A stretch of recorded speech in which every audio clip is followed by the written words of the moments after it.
Bienvenue, welcome once again to another property-based live stream. This one is called Ipsa Kind of Magic, and it stars Hamish McClay of Search Convey, and the special guest today is Jackie Dyson of the Yorkshire Search Agency Limited, who is a consultant to Ipsa, having been with Ipsa pretty much since its inception. Today's topic is really discussing and putting more of an emphasis than we normally do on what it takes to be Ipsa, what it takes to be an Ipsa member. And I'm going to start this off, as ever, with our head of Ipsa at the moment, Hamish McClay. Right, so our association, IPSA, the Association of Independent Personal Search Agents, is rather what it says. It's an association, it's a group of us. And one of the great advantages we do have, we're actually independent.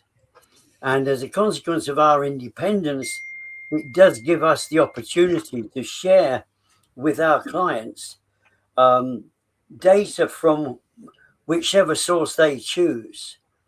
And there are a variety of sources, even for the personal searches that obviously we were set up to work with between ourselves.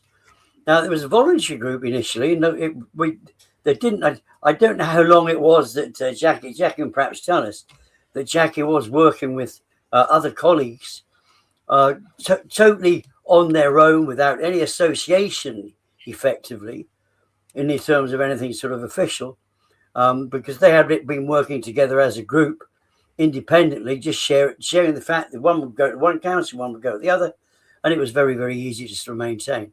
However, the association was formed, IPSA, Independent Personal Search Agents, to actually enable that whole group to work throughout the country. When I say throughout the country, it's the country as we know. It's in England and Wales only, because we have a common methodology in terms of the way searches are to be delivered, which they're actually sort of set down. Now, we, as sort of individual members, join up, and we have some common elements that every single member of Ipsa will actually sort of have before they're eligible to join. So they have to go through a phase. First of all, it's registering with the Property Codes Compliance Board. So they have to register, and then, of course, the Property Codes Compliance Board, which is an independent check, they check out that all the boxes have been ticked, and therefore the searches are going to be supplied in a sort of common way. However, what does actually sort of happen is those particular people, if they could actually start it from scratch and just purely work on that particular sort of basis.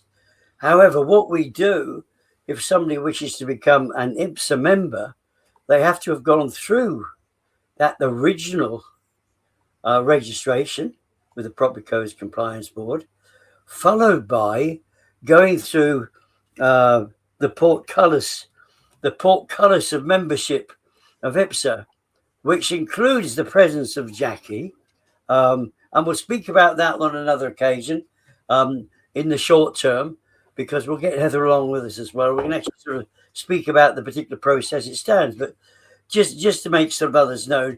So if you like, there is, I believe there might be some certificate, because it's actually sort of online. Anybody, there is one, there should be one. Anybody can check up Property Codes Compliance Board and find members, and any member of Ipsa will be actually on that. If they're not on that, they will not be a member of Ipsa. So the Property Codes Compliance Board, the PCCB, will list all members. So having attained that, as I said, we need to move through, and basically an interview will be carried out, and that's face-to-face by way of the internet. We can easily do it now. So Heather and Jackie will actually sort of form this particular part of that relationship. So, but what it does actually sort of mean, through that discussion, that people are able to sort of demonstrate, if you like, where they would get various parts of information from, and answer questions that would be contained in the form that is required for the Personal Search agent to complete a personal search to be completed, because it is actually almost a legal requirement now. And we have a methodology. There's an element of consistency in that, which is not found actually with the councils, because they can actually sort of vary. But so it's a pathway, if you like. And Ipsa has actually itself, and Jackie can explain a little bit about this, Jackie has actually created, along with a couple of other members, putting the final thing together, a training so people can actually go through that. They don't have to go through that particular training, but the training is, if you like, an added bonus to anybody who becomes a member of Ipsa. You can actually go there, hone your sort of skills, looking at that particular detail. Many people, of course, if they're starting up a business of their own, they sometimes come from a search background, so they would have had some experience. But it's a good way of actually reminding them of how things come together. Jackie, welcome to the show. What did it take to be an Ipsa member? Well, as Hamish was saying, you got to be registered with the PCCB. Absolutely. The most but there's more than that. It's about attitude of mind, right? Yeah, the most important thing. One, you've got to understand what a local search is. A lot of people have no idea what a local search is or what's contained therein. So a personal searcher has to learn the questions and the answers. Yes, that's easy. But then you've got to find or refine those answers you have obtained. In other words, is there something not quite right? Is there something you've missed? Is there something that you know should be in that search? So as I explained when at the conference last month, you've got to have a certain kind of mind to be a search agent. It's not easy. You can train someone or show someone, yes, this is the information you need, go and find it. Yes, you can. You go onto a council website, you go planning, you go highways, etc., etc. Yes, and you write down that information. But then it's interpreting that information. And if something raises its ugly head, it's knowing where to go to verify that information, to find out if that information you've been given is wrong or it's correct. So it's, you see it in Detective on television where a copper says, you know, gut instinct, I know he's the murderer. It's having that gut instinct to know that something is not quite right. Something is missing or you haven't got the full story. So you need to go on. But it's having an inquiring mind. It's an inquiring mind. Yes. Yeah, you've got to be a bit of a detective. I mean, a majority, as Hamish will know, a lot of our searches, they come back just basic. They just have a smoke control, but then you can get one that has so much information on it. It can take you hours and hours to refine it, research it, make sure it's right. So therefore, the exam we actually give to people is asking, not do you know where to get the planning information from? That's simple. That's easy. It's right. How do you interpret that a Section 106 legal agreement is not registered at land charges, but you know this is a new development. So you know that there should be some form of agreement. Where do you go and find that agreement? How do you read that agreement and interpret the information? Should it be registered at land charges? Because there's only certain things in the agreement that should be registered at land charges. It's right. If it's an ongoing condition, so it's something that's ongoing. So therefore, it could be a thing to say that you need planning permission to put a porch on. You need planning permission to put an extension on. You need planning permission to take down a tree. It's an ongoing condition or a condition that is set down to the developer to say he has got to or they've got to do this. So it's knowing where to find the information. And the thing is, every council stores their information differently. Right. And that is the hardest thing. And that is where your local knowledge is an expertise, because You work with that council every day. You know how to go on their websites. And if you can't find it there, you know where to go into that office and ask and whom to ask, and know that you can get that information.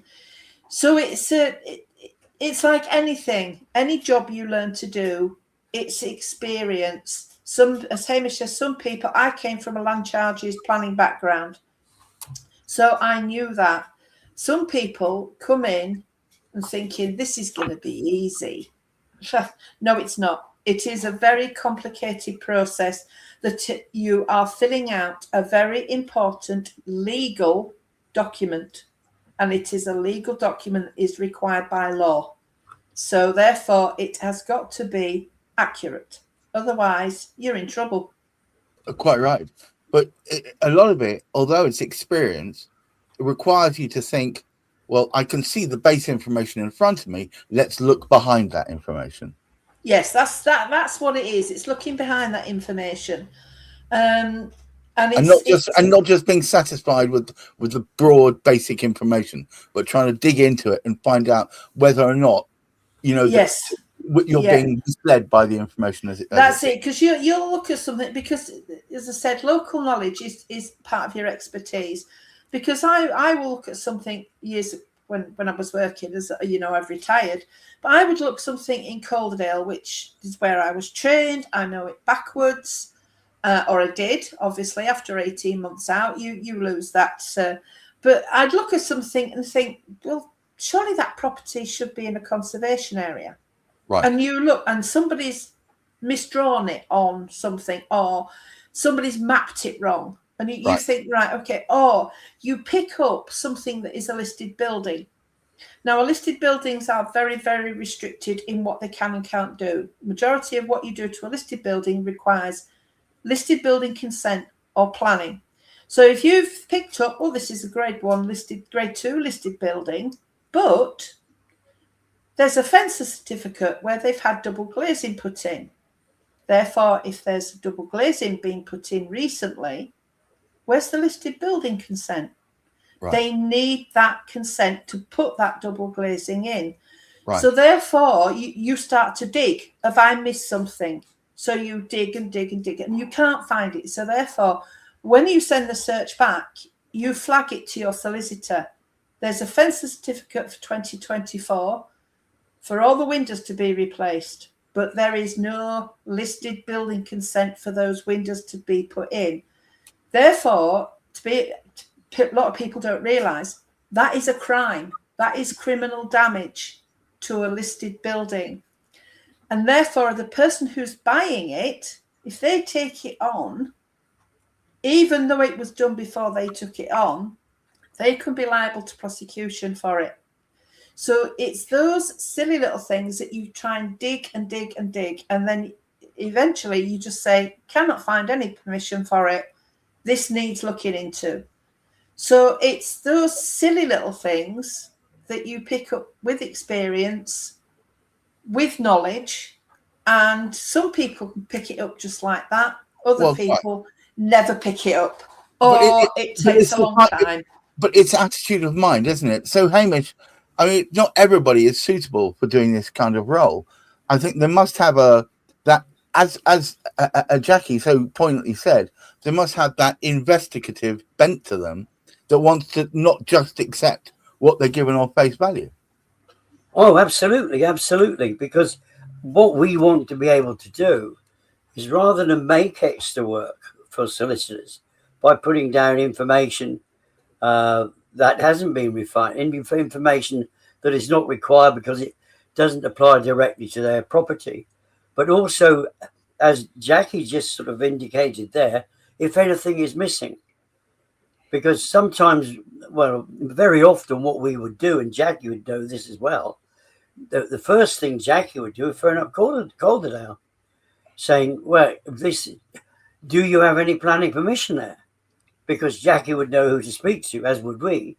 And when they turn around and say, well, there is no planning permission, that's, of course, when the old sort of alarm bells go off.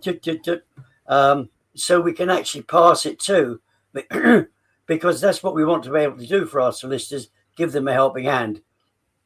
So now and again, and it's one of the great things, if we recognise that something is missing, we know who to speak to in the council for our particular locality.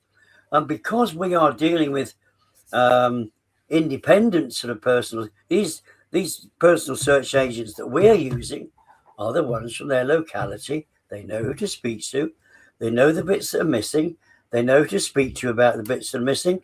They can get them put in there if it just so happens, because councils do slip up. They do sort of make mistakes. And there is interesting things. We had sort of something come up. Strangely, it wasn't actually it wasn't actually a personal search on a property. It was actually a drainage and water search. We received it in from somebody else, and they sent it to us saying that there was a house here and it wasn't connected to any water. Now, the challenge with that was the fact that you had to look on the map a certain way. And one of the challenges about maps, if you actually go in too close to the property, it won't show anything. You need to come out a little bit. You need to zoom in and out on that particular property to find it. And all we had to do, and it's a bit like highways information sometimes, public footpaths and information like that, it's getting the appropriate zoom level just for the map. But you see, all of this comes from experience. So what actually happens for your first 2 to 3 years, it's really a training process. You're learning about things. But the great thing is as well, if anybody gets a little bit stuck on something, as a member of Ipsa, they can actually sort of phone up and they can get guided on a particular challenge they've noticed or something they're not too sure about. And now and again, the people will actually phone through and ask a particular sort of question, which of course can actually be answered. And it's normally Heather actually that, because we put her we're not daft. We put her phone number out so they can phone Heather up. But I mean, Heather's particularly sort of good at it. But this is one of the great advantages, because we're a team of colleagues that work together on actually sort of resolving this particular sort of issue, and we can speak to each other. And if this is somebody's supplying us with information and we're not necessarily, we'd like a little bit something, we can always get back to them and say, oh, this is what our solicitor normally likes. Can you put that into the search as well? So it's with all of this stuff is it's training, it's experience, and of course it's accountability, because we are regulated. Every sort of 12 months, we sort of regulate. I just sort of check mine out. We're due to be regulated again in June. So we will start actually collating and making sure we've got everything up to date. So when the PCCB come in to have a look and see how things are going, we've got everything sort of fully up to date. So really, it's one of those things, and we are not required to undergo professional continuous development, but we actually do that by way of the fact that we have meetings. Occasionally we'll bring up new information that's come, if the law's been changed or anything's been added. So there's a lot and this is the beauty of people attending Members' Day and our conferences, because they'll be updated. In the majority of instances, the PCCB are there, Land Registry are there, so they can pick up on all the new details that are going on. So if you like, as a body, it really does give an opportunity for people to learn. Well, can I just add something? I think you should. Yeah, Hamish said about the PCCB that every year we have an inspection. So the PCCB come in to make sure that we are getting the correct information, that it is answered correctly, that you don't just put enter OK, which can mean not available or not applicable, etc., etc. So we are inspected every year. But I'd like to add, the land charges departments aren't. They are not monitored at all. Not a single land charges has ever been checked up on to make sure that things are being registered within a certain date, within so many days, which is 28 days usually. Yet we are the ones that are inspected, and you would think, because we are, and we ask to be inspected, and we welcome it to say that we are doing things right, you would have thought somebody would have said, right, well, come on, it's time. The local councils, land charges, etc., were inspected and checked to make sure that they are revealing correct information and registering it. So that's why IPSA is unique. Yes, So, held to a higher standard. Hamish, yes. thank you so much. And Jackie, thank you so much. It's always useful to reiterate what the purpose of it is, and more importantly, what it takes to be part of that. If you are in the conveyancing field and you feel and you deal with searches and you want to know more, please look up the Ipsa, the Independent Personal Search Agents, or the association thereof, and talk to either Hamish or Michelle, who are currently running that show, and they'll help you understand and take you through the process. Thank you, Jackie, for taking your time out today. Thank you, Hamish, for helping us put this thing together. And to all of you watching, please keep your feet on the ground. Keep reaching for the stars. And for goodness sake, during these rather turbulent times, try and look after that mental health. Until next week, bye-bye.